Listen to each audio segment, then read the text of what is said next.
Gone in 60, and if you paid attention to the intro, yes, we have a new addition to the Gone in 60 family. It's a two-door, 2.3 liter Outer Banks Bronco.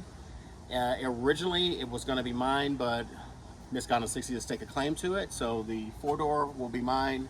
The two-door will belong to Mrs. Gone in 60. The Audi A6 is gone, and unfortunately, the Maverick is gone also. Now, this was a canceled order, and I got a deal on it that I just could not refuse.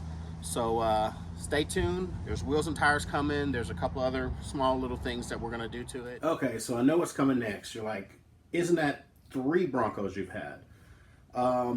Yes and no. So the original Bronco that I ordered from my old dealership came in 1 year and 11 months later. When I got to my new dealership, I rebuilt that order, but switched it to a soft top, and it came probably about 5 or 6 months later. The original one that came in, we switched tops on it.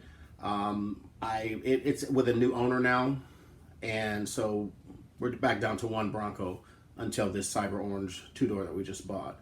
So yeah, we have 2. We have a his and hers, and great things to come from it. Like I said, it was an abandoned order, and got it for a good price.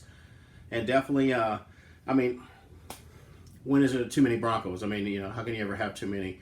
But we love driving them. We love driving them as daily drivers. We love driving them off-road, and just can't get enough of it. So why not have 2 Broncos? So yes, there's lots more to come. There's going to be plenty of Bronco content. Haven't forgotten about the Mustang content. Haven't forgotten about the speed events and other fast cars. So yes, thanks for hanging around. I'm Gone in 60. Don't forget to like, share, and subscribe. And we will see you soon.